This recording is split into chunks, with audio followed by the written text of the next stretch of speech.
Quick disclaimer, this is when I actually start fighting the bosses, and this is when the gameplay starts. If you're actually wondering how to beat the bosses, or just be better at the game, please go watch Wooly's Risk of Rain 2 videos. They helped me a lot when I just started. All of that is also in the description. If you're still here, I do recommend you skip to the bosses, as we basically just looped, then fought all the bosses in a bundle.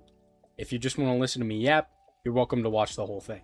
My next video will be on Dead Space, so the editing won't be quite as bad as this one, since I should just be screaming for most of it.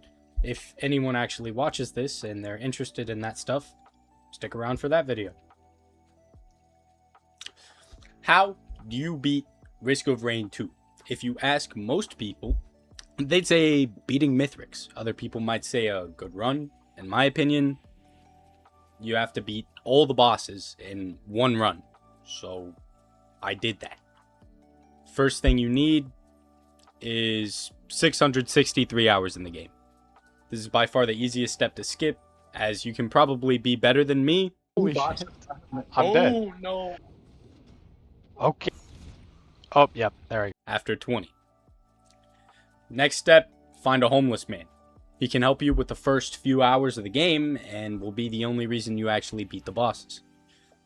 The last step, before you get into the actual run, is to get Artificer. Why? I have no clue. She's one of the worst survivors. She has all the good glass cannon that Huntress has, and no survivability, as well as no movement skill. The process of getting Artificer is pretty simple. Run through a few maps and you'll eventually find these guys. These are Newt altars. If you pay 1 lunar coin, it'll spawn an orb around the teleporter. You'll have to beat the teleporter boss, and then make sure to go through the blue portal, not the teleporter. Now you'll just walk into the shop, shoot the shopkeeper, pay 10 lunar coins to get the Artificer. So, after 2 or 3 failed runs, me and my friends start the game, me as the optimal character, and him as a Neanderthal with club. I pick up prayer beads and a fuel cell while my friend finds whatever this stuff is, and finally I find the item that almost wins us the run. Benthic Bloom. Base damage. Alright, well, bye-bye goes this fucking run. Bro. Oh, God. As you can see, I'm very excited to find it. Benthic Bloom is a void item from Survivors of the Void. Every stage it takes 3 random items and bumps them up a tier, changing them to a different item. For example, 10 Lensmaker's glasses would turn into 10 Lepton Daisies, and 10 Lepton Daisies could turn into 10 Brilliant Behemoths. You can imagine how getting at stage 1 could be good. However, this is horrible news, as most red items need greens and whites to be useful. But, that being said, it's funny. After scrounging around the rest of the map, we fought the pillar creature, just to waste more time. While divvying up the loot, I told my friend to take all the good items out so I could get the bad greens, since they'd be taken away anyway. He then proceeded to steal 2 extra items, and leave me with nothing but a breaching fin. We defeat the teleporter boss with ease, taking half of his health bar within a second. I take the yellow item because it's one of the only items that can't be stolen, and definitely not because Artificer needs the health and regeneration. In stage 2, my fin changed to Aegis, my shrine thing changed to Wake of Vultures, and my slug changed to Lepton Daisy.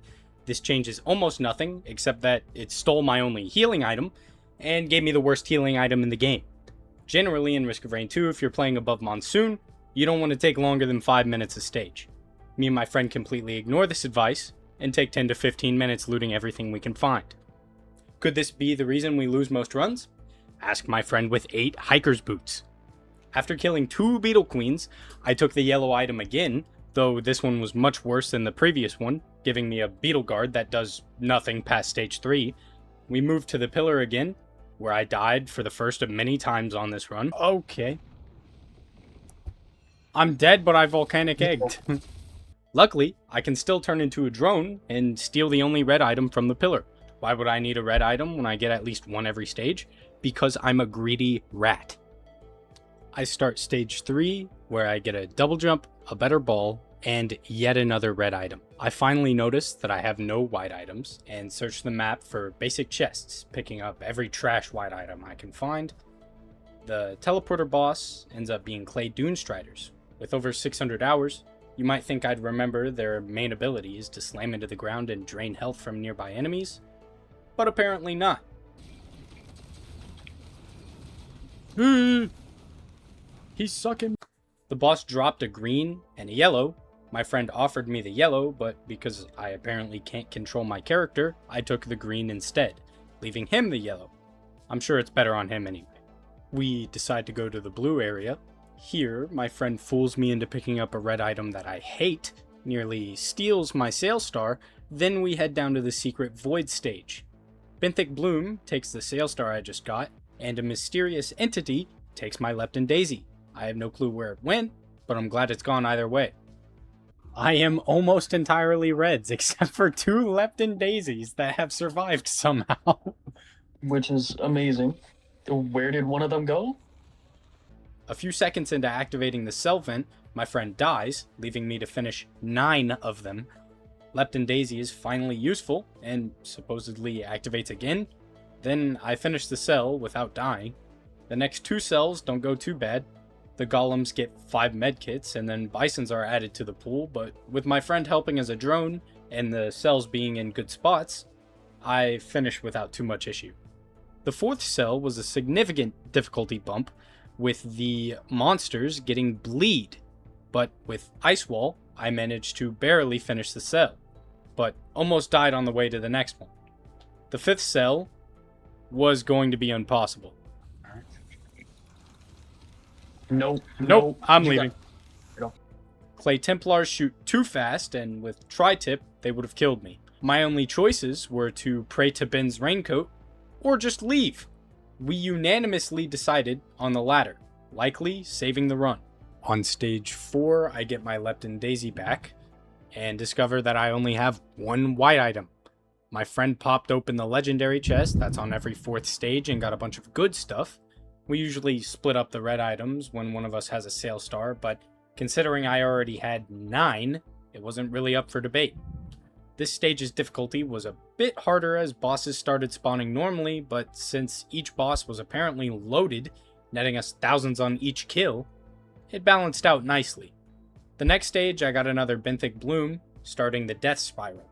When stacking Benthic Bloom, another 3 items get converted every stage. This is bad, as now I'd be losing 6 items, almost guaranteeing I wouldn't keep anything under red. Obviously, I wasn't losing enough items, so I picked up Egocentrism. What do we got? It's scared of me. Do I take it? What? Do I take it? Actually, that's a pretty good combo. At the time, I thought it was a good idea. It was not. Egocentrism is a blue item. Blue items generally come with a drawback and a decent boost. An item called Shaped Glass halves your HP but doubles your damage. Egocentrism spawns a bomb that circles you, but every minute changes one of your items to Egocentrism. The only good outcome would be if it immediately took my Benthic Bloom, but because it didn't, I ruined the only good part about Benthic Bloom.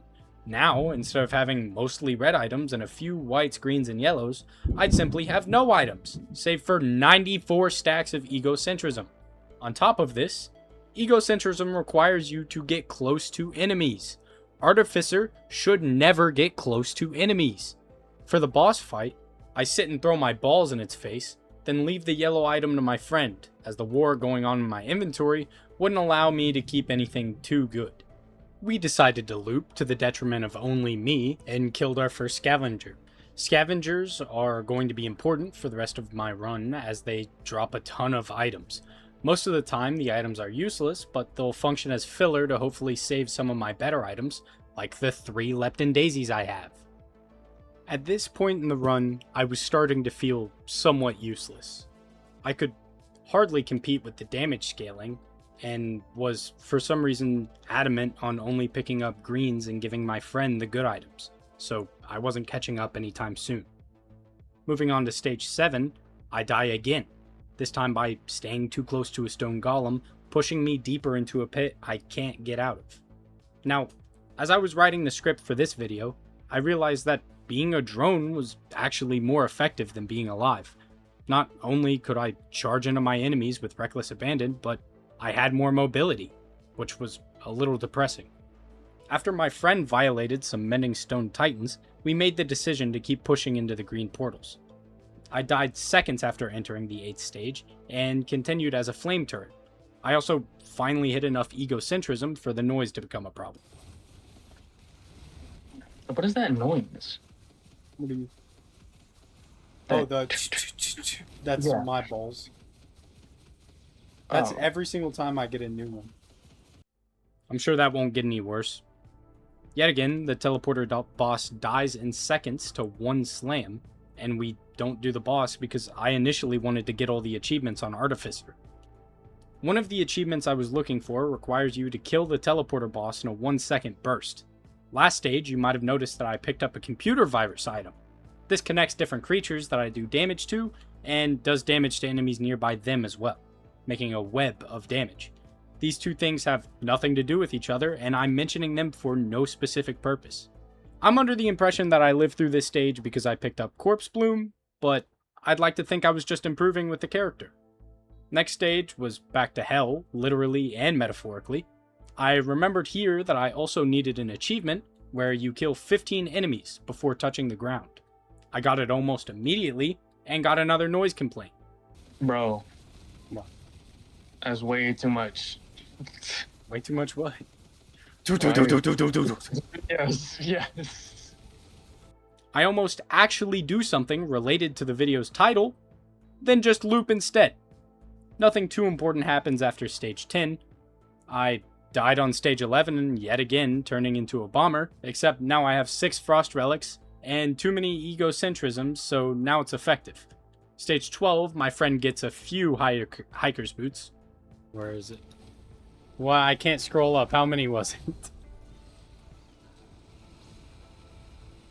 79? Holy shit, 80? Stage 13 was a silly void stage where my friend sacrifices almost all of his hiker's boots to the crowbar gods. Oh, God. I don't think I'm gonna, but...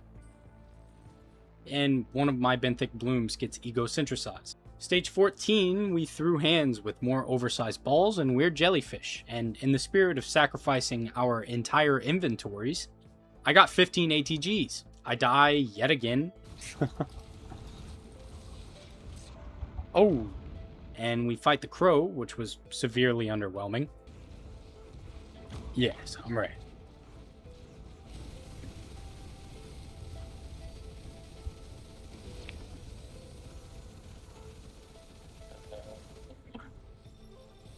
Did we kill the boss and then this guy spawned? Yeah, he's supposed to spawn at half health. Oh. Well, he's dead now from virus. Afterwards, we break into a weird robotic area and fight a giant ball who takes a disturbing amount of time to kill.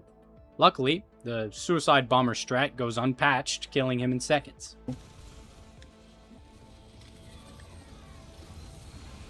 Yep, there's all my orbs. My only we proceed to run around and do random stuff for about 5 minutes, then went to the weirder purple robotic area. Tragically, I attacked the ball in the sky with my more evil balls, and we didn't get to fight the actual boss. I might cry. The next stage was easy, then we dogged on a big yellow man, killing him first phase. Stages 16, 17, and 18 were super easy and we just boss rushed so we could hurry and kill False Sun. I die in the first few seconds of the stage and dedicate my drone life to bombing. Do you see any, like, soulbound? No. Oh, what? Okay. I flew up.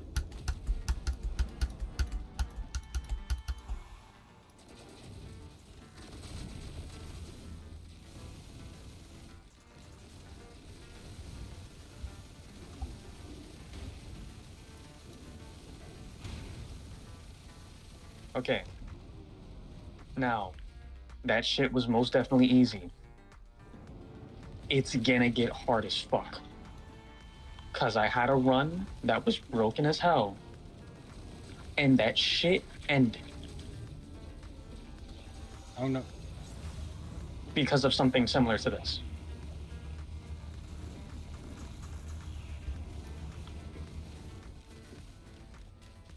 I wish this fucker would stay still.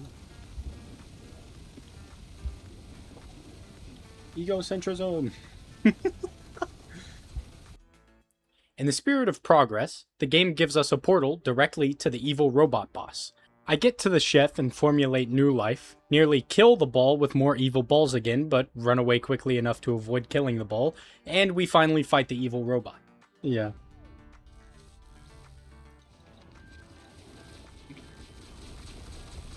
Why are we doing, like, dog shit for damage?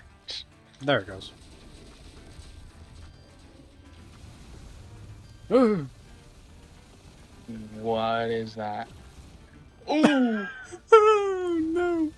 I forgot he has phases.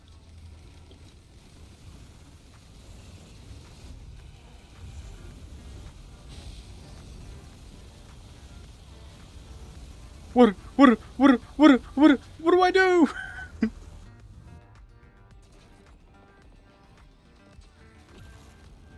Dude, that does so much damage. What am I supposed to do? Alright, I'm air bombing him.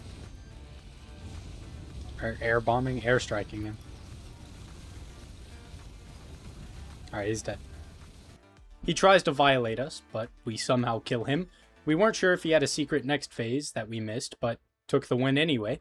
Somehow, I lived through the newest boss in the game, but died in the next 2 stages almost immediately, which was pretty depressing, but we keep it pushing. In stage 20, after getting resurrected, we decide to throw hands with Mithrix next. For this fight, you need to complete 4 pillars, which unlock bounce pads that throw you up to the arena. Alternatively, you could just fly up there, but seeing as I had no movement whatsoever, I had to sit and finish the pillars while my friend flies up and waits for me. I naturally die and have to fly up to the boss fight, which takes a solid 2 minutes to do.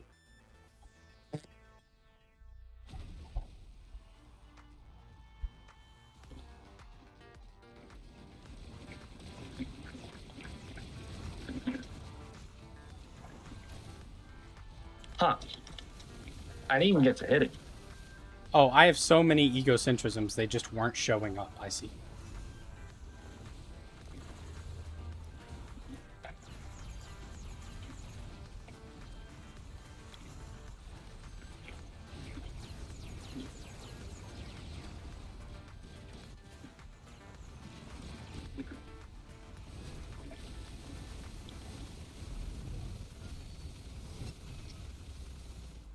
Oh, run away. He's about to get egocentrism. Oh no.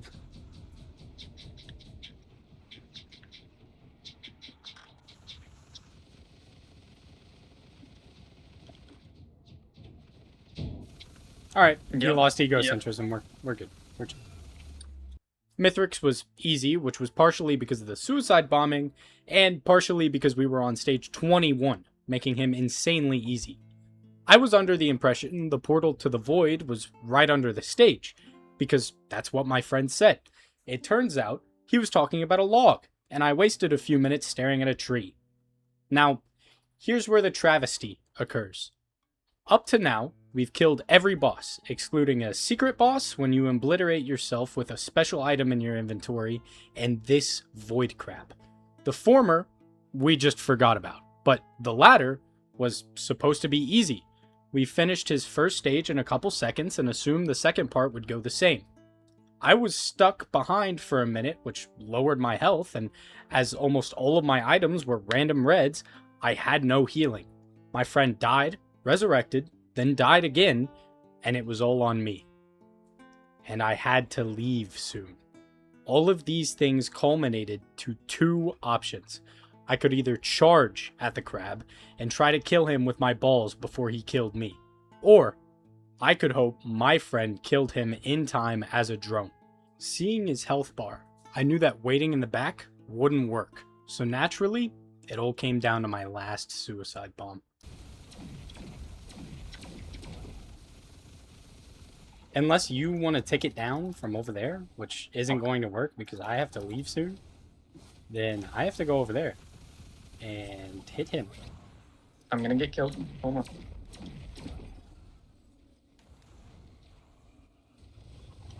Time Just- him now. Keep No, taking no, aggro, please. no. I died to a random stray. So, turns out we entirely failed to beat all of Risk of Rain 2 in one run. But, theoretically, with this build and a friend, you could bomb your way to victory.